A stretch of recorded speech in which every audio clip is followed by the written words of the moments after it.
I should have done this earlier when the sun was out, but I didn't, so here it is. Anyway, this is the second recap for the Throne of Glass series, and this one is on, I had the book ready this time, not like last time.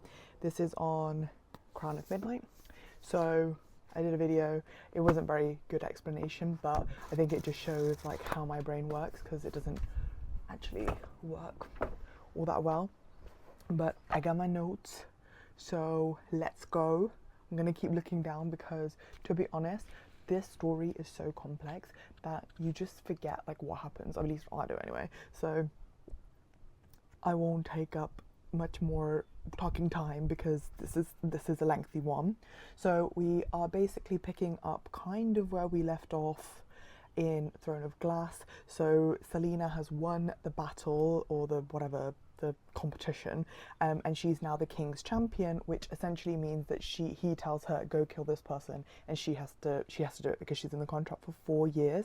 But the only problem is she's not actually killing the people that he's telling her to kill. She's basically giving them the ultimatum, like, I will kill you, but also just go into hiding and I'll fake your death. So she's basically faking their deaths because she doesn't think that she's a monster anymore, which is good for her. Also, more on the relationship between Selena and Naima. They're now like bestie boos, especially since Selena found out that Naima was like basically saving her life and protecting her the whole time. They discuss the rebellion a bit, but the key take here is that Naima promises to teach Selena how to use the word marks.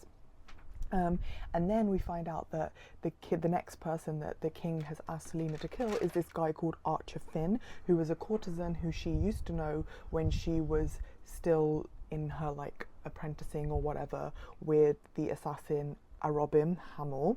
And the reason that the king wants Archer eliminated is because he thinks there's a secret movement against him, which there is. So there you go. But Selena obviously is got a bigger plan in her mind, so she basically says to the king, can I have more time? I need to track his movements. Everyone's like, why do you need to track his movements? And she's like, just trust me, I need to get as much information from him as possible before I kill him. But that's all just like a facade. In terms of Cole and Selena's relationship, they're getting closer and closer, but it's a bit awkward. It's a bit awkward like for Dorian, but also Dorian with like Cole and Dorian with Selena. But at some point, actually pretty early on in Crown of Midnight, Dorian basically decides to let Selena go, and then is like, we would never work anyway. It's for a spoilery reason, kind of. We'll get to it by the end of the recap, so you'll find out by the end of the recap. But also it's kind of obvious that Selena and Cole like basically are in love with each other. We also have Dorian's annoying cousin Roland, who has come to Refold, and he's joined the King's Council, and this is a thing of note. When I was reading it, I didn't really think it was that important. It actually wasn't until I started reading Heir of Fire that I thought, oh, that was actually important from Crown of Midnight. But Selena notices that Roland is also wearing this black ring that the king has given him, and it's the same as the one, or the same kind as the one that the king had given Duke Perrington, who's the king's advisor, and Kane, who was Perrington's former champion, but he died at the end of Throne of Glass because Cole killed him because he was going to kill Selena for winning. Anyway, whatever. And then Selena's like chilling with Cole, and they start talking about people they loved, and then we get more information here about Selena's previous love who was killed, called Sam, and Cole tells him about the girl that he used to love but that Roland stole from him. So we're still hating on Roland here as well. And they talk about this guy called I'm just going to call him by his surname, which is Farron, and we find out that he's the guy that killed Sam, and that will be coming up in Assassin's Blade, which I haven't actually read yet, but Assassin's Blade is the prequel to the whole series, and there's a bit of controversy about when you should read it. I'm choosing to read it fourth. Some people read it third, some people read it first, but I'd already read Throne of Glass first, so it didn't make any sense for me to go back and read it, so I'm waiting until I finish Heir of Fire to read it.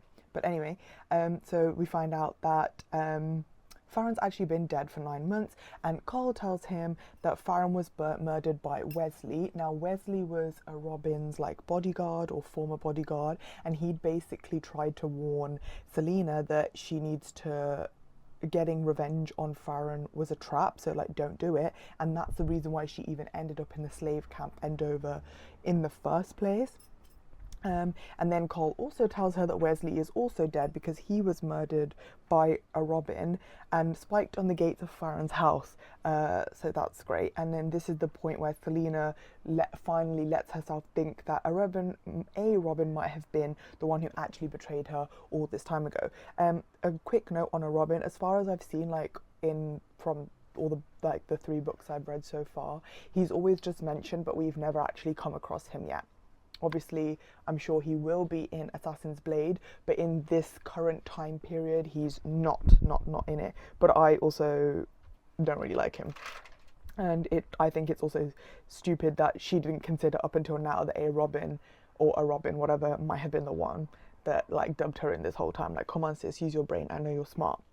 Anyway, in the middle of the night, Selena is just casually wandering the castle as you do, and she sees like this mysterious creature outside the library, and then the Eye of Alina, which was this like little amulet thing that she got from the Queen of Alina as a protection before, starts to glow. And last time it did that, it was like evil things were happening, so we're like, oh, so evil things are still happening. Great for our girl. Selena goes off to find Elena in her tomb, but instead of finding Elena, she finds the door knocker. And this was the craziest, most jarring thing I've ever heard. But the door knocker starts talking to her, which obviously isn't supposed to happen because there is not supposed to be any magic in Riftfold, because that's like the king's whole regime, like to get rid of magic. But anyway, he carries on talking. The door knocker is called Mort. He has a name. He is no longer inanimate, and he tells Selena that she is now in a position of power, and basically the fate of the whole world rests on her. Listen, this is already having a bad time. The door knocker is now, and it's not even a real person, it's a door knocker who is telling her all this. She's just like, oh, can't be bothered. So there we go, pressure. Anyway, Alina doesn't actually show up because apparently the last visits have weakened her, so she can't like just be coming up all willy-nilly, so Mort is going to be the messenger. Selena decides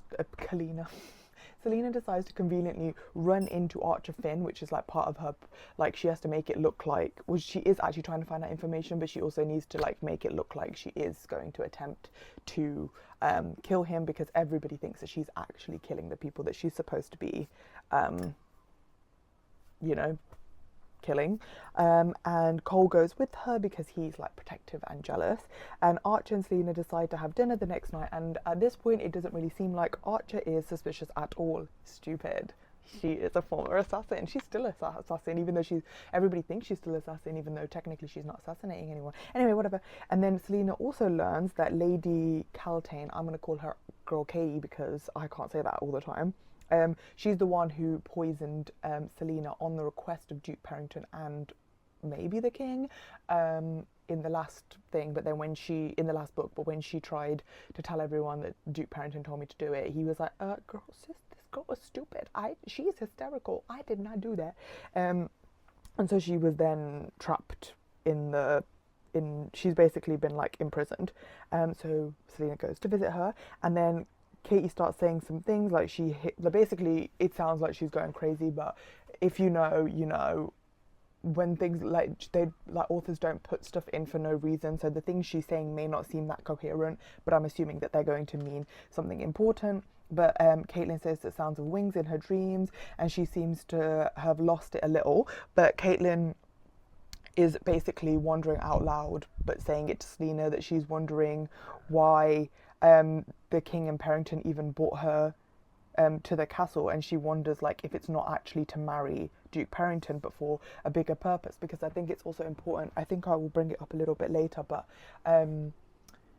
you'd think at this point he wouldn't want to marry her, but just see what happens in a bit. But Selena later finds out that Katie's family actually used to have magic, or at least some type of power, and she thinks that that might be the reason why the king even brought Katie to Riftfold in the first place.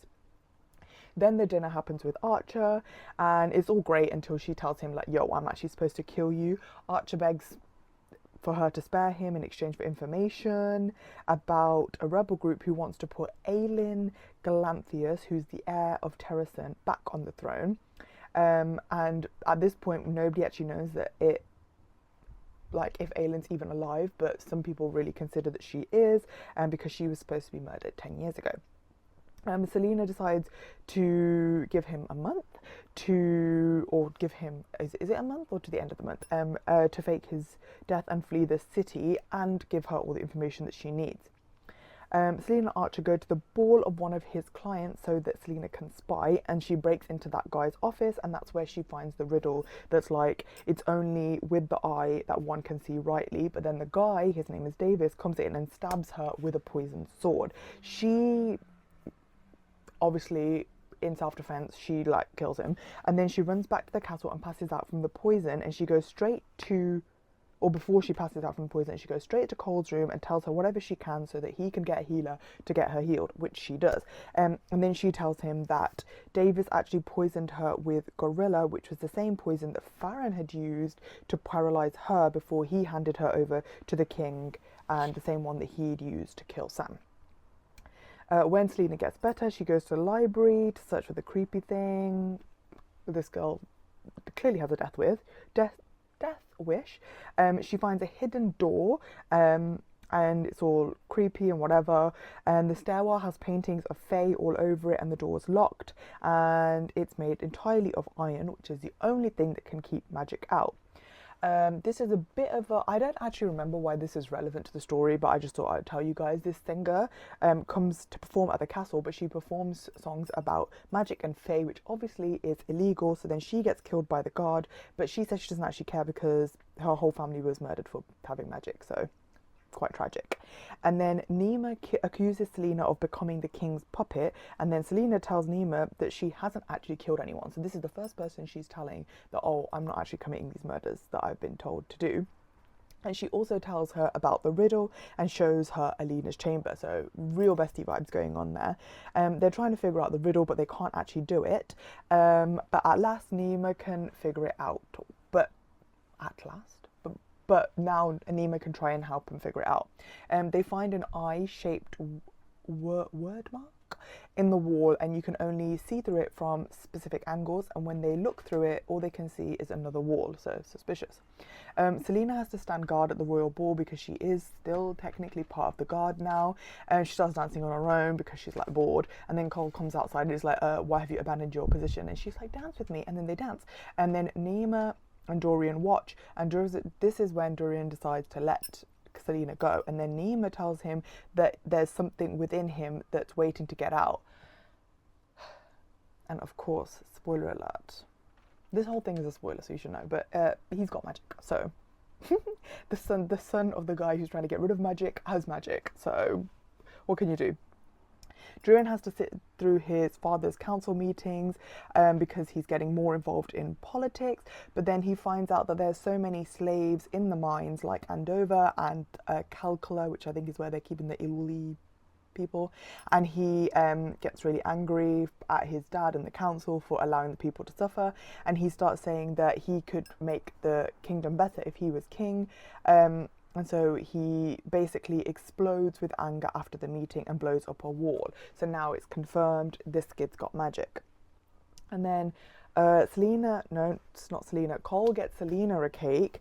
And also there's a threat to Nima's life, and the king is a little threatened by her as well. But Cole doesn't tell Selena because he doesn't want the king to question where his loyalties are. Essentially, the king tells Cole oh, we need to watch Nima because there's been a threat to her life, and so he's like, oh, I'm gonna do this as a captain of the guard would do, and he's like, oh no, the king's like, oh, don't worry about it, but just watch out, okay, whatever that means. There's a carnival coming to the castle because Dorian's little spoiled brother, also I haven't really got to where there's much information about Holin right now, but I think he's going to be a problem in the future, just saying. And within the carnival, there's an Iron Teeth witch, and So they live in the Witch Kingdom, which is west of the mountains, which used to be ruled in peace by the Crochan witches, but then the Iron Teeth witches, who are the Black Beaks, the Blue Bloods, and the Yellow Legs, all took over. They'll become more prevalent in the third book. And the last Crochan queen cast a curse on the land, so it basically made them barren, and now they're the wastelands. And the witch who's at the carnival is Baba Yellowlegs, who is the Yellowlegs matron, and she's actually kind of horrible. Selena thinks that the riddle has to do with the Eye of Elena, the one that she wears around her neck, but it doesn't really seem to work. Elena's tomb has the words Time Rift engraved into them. She tries to use the eye to look through that eye that was in the wall, but it doesn't work, and then Mort just laughs at her because he loves trolling her. And then for Cole's birthday, Dorian decides to give him this like stallion, and it's like really rare, and it just goes to show like how like important Dorian still finds Cole, even though they're not really talking to each other. And then Selena arranges a private dinner for Cole, and then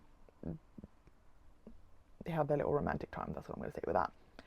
Dorian is obviously still panicking because he now has magic, so he goes to the witch, silly mistake, to ask about, oh, that was scary, to ask about magic, and Yellowlegs claims that some magic has disappeared and some hasn't. She likes to talk in riddles, and it's really annoying actually. Selena and Nima fight because Nima wants to free the Al-Wali people, and Selena thinks that it's like terrible and she shouldn't go against the king. Nima implies that the king has magic, because how else could he have ruled, because he's so weak otherwise. And then Cole is kidnapped by the rebel movement, and the Archer is part of, and Selena goes off to rescue him, and she does rescue him, and she like basically kills everyone else. And then Archer steps in and tells her that he's been working with Nima to build the movement, so we were right about the rebel forces working with Nima. And he also tells her that someone is planning to kill Nima, and they're probably doing it right then and there. Then Selena legs it back to the castle and finds out that the Nima has actually been killed. Now listen, when this happened, I was shocked because I thought Nima was going to play a really important part. I thought that we were going to have a full circle moment where Dorian and Nima actually do have a political alliance marriage kind of, but it's actually like fine, like they choose to do it, it's not forced upon them, and they're like, oh, it's going to be better, and it's just better, but they can't do that now because she's dead. Anyway, and then Selena tries to kill Cole for not protecting Nima, and Dorian stops her with his magic. Selena is imprisoned in the dungeon, and she's completely broken because she's lost so many people. She talks to Katie for a bit, because they drug her, and then she's happily unconscious. Then when Selena is released, she's numb, and she's basically, all she can think of is avenging Nima's death, and she thinks that it's Grave who has killed Nima, who was one of the champions in the competition, and she slaughters him, but then actually finds out that it was Minister Mullison, who was like the member of the King's Council who had bought Grave in the first place, who had paid him to kill Nima because she was against the idea of making more room for slaves in the salt mines of Calcula. So Selena basically brings Grave's head to the minister, and then the minister's imprisoned by the king because obviously that's kind of treason, because she's still a princess. The Nima was a princess of the lands, even if the king didn't like it. Selena cleans out Nima's room, and then she finds the riddle, and then she realizes that it's the one that it says it's only with the eye that one can see rightly, but she realizes that it's not just to do with the eye of Illy necklace that she wears, but it could also be to do with the sword that belonged to Gavin Damaris, and so she uses the sword to look through the eye and finds another riddle. And this riddle talks about 3 things hidden in different places, one in a starry cell, one in a volcano, and one hidden completely. We love a riddle. I don't like riddles. Also, Naima knew about the tomb even before Selena even brought her there. And then Mort tells her that Naima is getting rid of that it was Naima that got rid of the Ridark's body all those months ago. So basically Selena thought she was one step ahead, but she actually wasn't. Naima was. Then Selena goes to pay her respects to Naima and sings an ancient song, and Carl overhears her and starts wondering about Selena's past. It's because the song was in, I believe, a ancient Fey language, and he's like, why does this girl know this? She should know this. And then Selena and Dorian begin hanging out, and it's all nice. and lovely, back to them being bestie boos. Then Selena goes to visit Baba Yellowlegs to talk about the second riddle because she wants to know what's going on. And then Yellowlegs threatens to tell her what Dorian asked, which was basically hinting that he had magic. So Selena realizes she has to get rid of this witch because otherwise she's going to expose Dorian. But first she gets the answers. It turns out that the 3 things in the riddle are actually 3 word marks to open the word gate, which will open to other realms, and all the realms have a foundation in the word. And ages ago there were 3 demons who slipped through the Valag. The Valag means that they can control like the evil. And the Fae found them and then they hid the keys. And according to Yellowlegs, the King of Ardalan has at least one of these keys, which is why he's been able to like sense the magic that he's destroyed and like basically start conquering. And then the witch ruins everything by trying to kill Selena, but Selena kills her first by chopping off her head. And then Carl searches for Selena and finds her will, which basically states that she's going to leave everything to him when she dies. Selena shows up and tells him that she's not going to change the will, even though her and Carl are no longer on good terms, because obviously she thinks that he knew that Nima was going to be killed and he didn't tell her. So then Carl cries because he's like, oh, this guy actually loves me, but I've ruined it. Yeah, but Carl makes for his loyalty, he's really stupid. Like, he's loyal, but then he doesn't know who he's loyal to, so he's trying to spread his loyalties out all over the place, and as such, he's not really loyal to anyone, in my opinion. Selena goes to visit this creepy place in the library that she found, and opens all the doors with the word marks that Nima had taught her. And even though the doors are made of iron, the word marks are still able to open them. And it turns out that they're actually catacombs under the library that lead to the clock tower, which is made entirely of this material called obsidian. And then the second riddle also said the word marks gates were obsidian. So it makes it think that they're the gates. And so are the rings on the hands of the king, Perrington, Kane, and now Roland Hallivard. She realizes that she's in danger and tries to run back, but then she realizes she's not alone. But also, who's followed her? Dorian. And he's there when the creepy monster shows up. Selena and Dorian try to run away and fight it, and then Dorian uses his magic to lock up the creature after Selena cuts off its head. But she suspects that the monster had been human once because it had a human heart and also acted a bit human-like. And then Selena realizes that Lady Katie and Roland are both been getting headaches, which probably has something to do with the evil magic. And then from the book, of course, our girl loves to read, she learns that Katie's bloodline had magic just like Kane's used to have, and she thinks that the king is using them as pawns in his game. Love that for them. And then Selena realizes that the time rifts anagram. Oh, I forgot to say that. You know, earlier on when I said it, I thought was just for fun. It's not for fun, it's for a reason. Time rift, which was written in Elena's tomb, is actually an anagram for I am the first, aka the first word key of the riddle. A bit too on the nose if you ask me, but it is what it is. And then the one claiming to be hidden in the crown of Elena in the Starry Cell.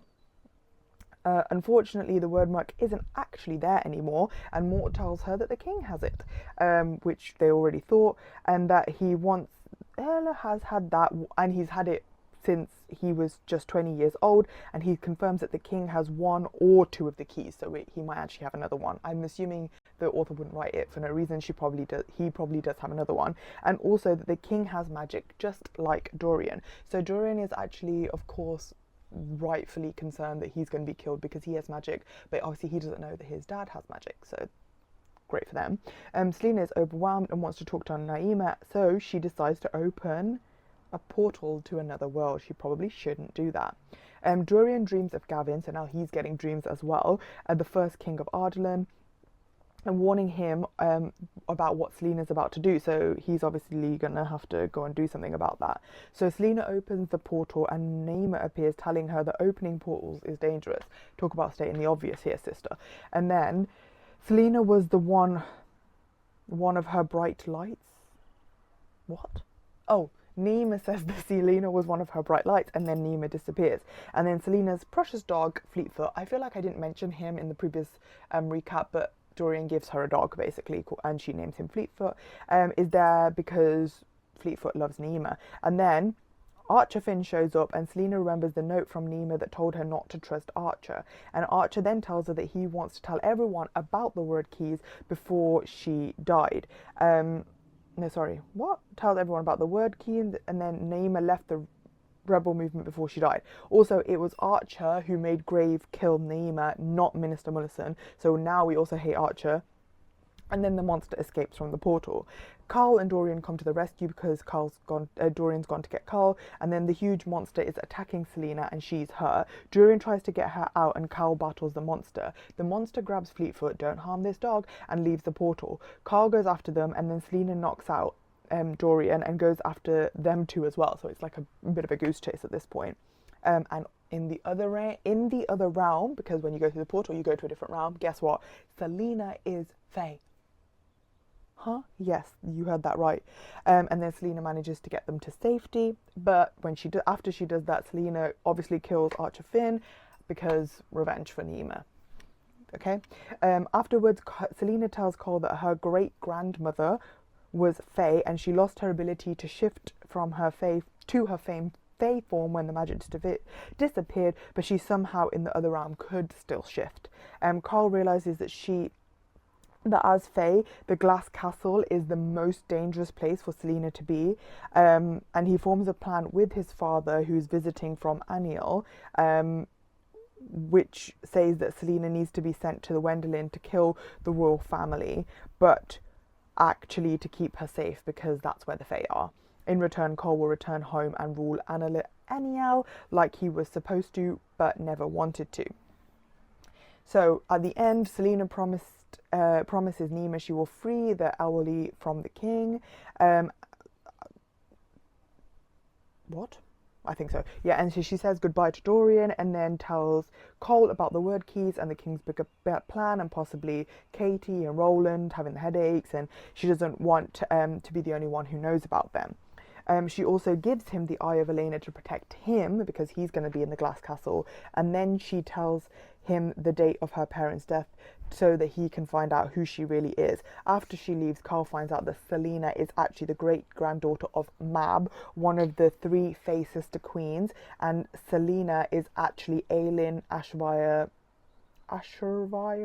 Galanthius, the long-lost queen of Terrasen. So she actually is alive, and she's known it.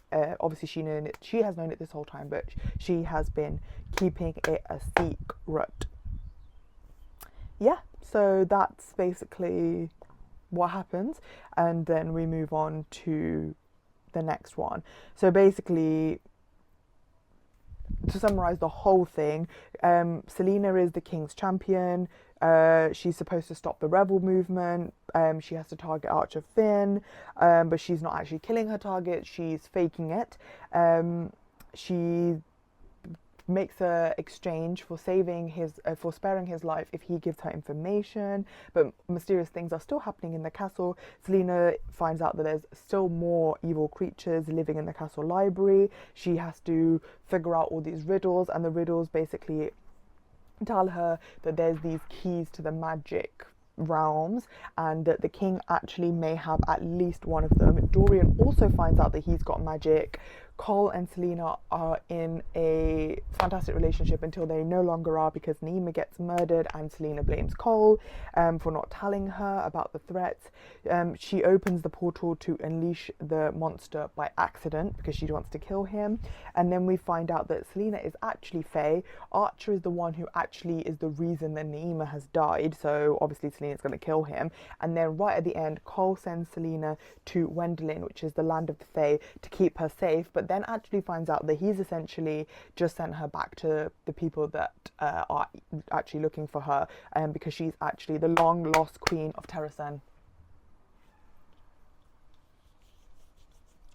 There's a lot of revelations in this book, I swear to God. Sarah J. Maas does not disappoint. She's dropping bombshell after bombshell after bombshell, and I'm now, how far am I? I'm this far into, like, probably have like a quarter left basically of Air of Fire, and then I'm going to be reading Assassin's Blade after that because I need to read that apparently before I read Queen of Shadows. But anyway, I hope that was a fun recap. I feel like I didn't mentioned my hair, but I'm trying to get my hair to dry in this format so that these like little curls just naturally happen. Anyway, enough chitter chatter. See you next time. Oh.